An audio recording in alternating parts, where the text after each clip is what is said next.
What's up, YouTube? This is Too Raw for TV. All right, so before I get into this video, I want to give a shout out to the brother Aram for showing love to the channel once again. Aram, of course, is a lover of old school NBA ball, like I know most of my subscribers are. And salute to you for showing love constantly and for having some excellent topics. So recently, Steph Curry, the Golden State Warriors, missed the game due to mental and emotional fatigue. These aren't my words. These are the words from none other than Golden State Warriors head coach Steve Kerr. Emotional fatigue.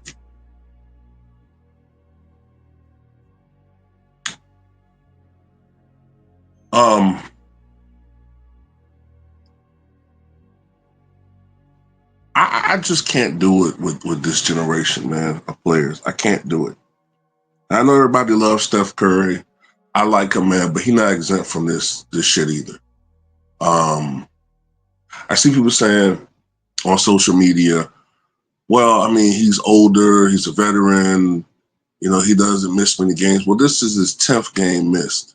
Now, I know most of the other games were injuries, and that's fine. You know what I'm saying? He's older. But miss me with the emotional fatigue shit. Miss me with that. Look, there are people out here busting their butts, working long hours, 10-hour days, 12-hour days, sometimes 16-hour days. There's some people that work 2 jobs, even 3 jobs, barely getting any goddamn sleep, going to sleep on their lunch break, which, by the way, they can get in trouble doing that. Struggling with rent prices and gas prices, struggling with mortgages, struggling with the price of eggs, struggling with the price of groceries. And they don't make $55 million a year like Steph Curry. You play basketball generally every other day, right? The worst you got it is a back-to-back. And you play basketball for roughly, 6-7 months. And if you go to playoffs, I think 8, maybe 9 months. And then you have three months off. I'm just sorry, man. I don't feel sorry for these guys, man. I don't. And that's why I revere the players of the past. That's why I have them ranked so high, because they didn't have the luxuries these guys have. Emotional fatigue. I tell you what's emotionally fatiguing. A guy like Bill Russell having his home invaded by racist Bostonians, crapping in his bed, having swastikas on his yard, crosses in his yards. I should say actually writing swastikas on his door, having crosses in his yard, burning, being called the N-word everywhere in Boston, and still going out there and playing for a team, a city that don't deserve you, still going out there and playing 42 minutes a night, busting everybody's butt, putting up 18 points, grabbing 25 boards, leading the greatest dynasty we've ever seen, 11 or 13 years that you play, and people still don't give you any respect. Still give you any respect. But Ted Williams, and this is not a knock on Ted Williams won nothing in his Boston career, and people love him. And I'm not knocking him, but I'm saying this to make a point.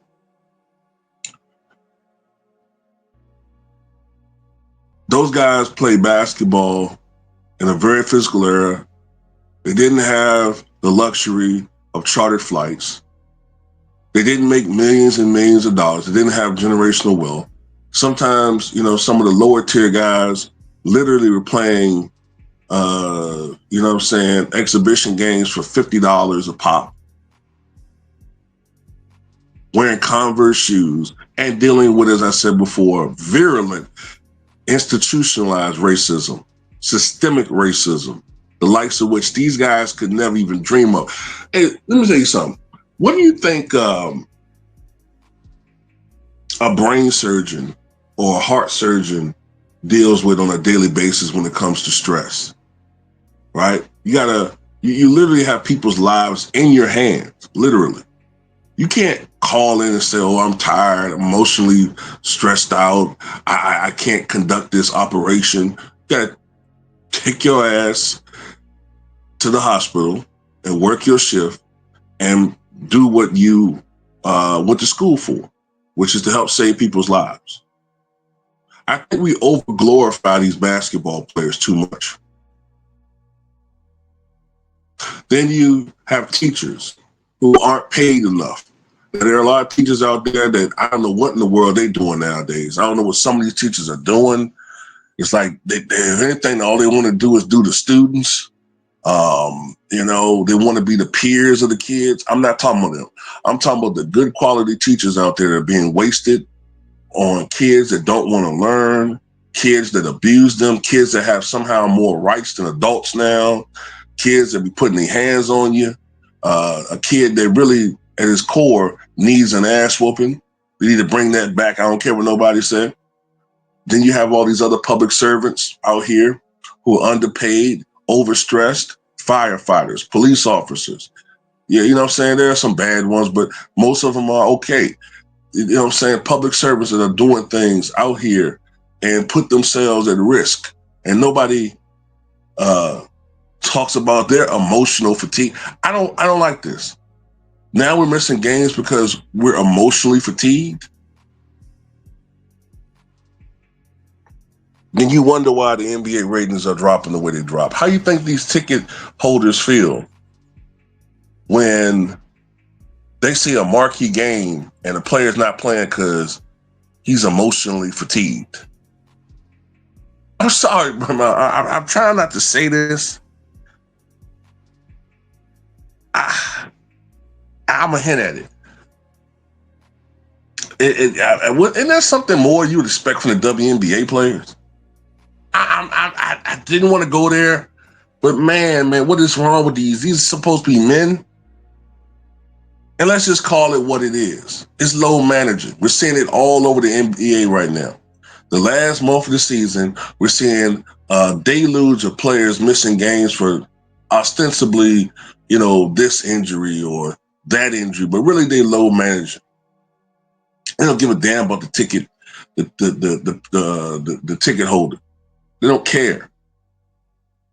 They see these players as investments, and they figure, oh, well, you're lucky to get 60 games from this guy. You're lucky to get that. Just like how when we go to stores and you buy a bag of chips and you're lucky that half the damn bag is filled with chips, even though the prices are the highest ever been.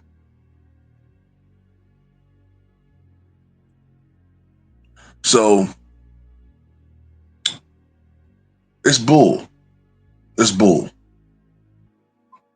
But, they'll say people like me aren't celebrating the game and these are the greatest athletes ever and Steph Curry's the greatest point guard ever. That's what, and if you don't agree with that, then you're a hater. Well, then I guess I'm a hater.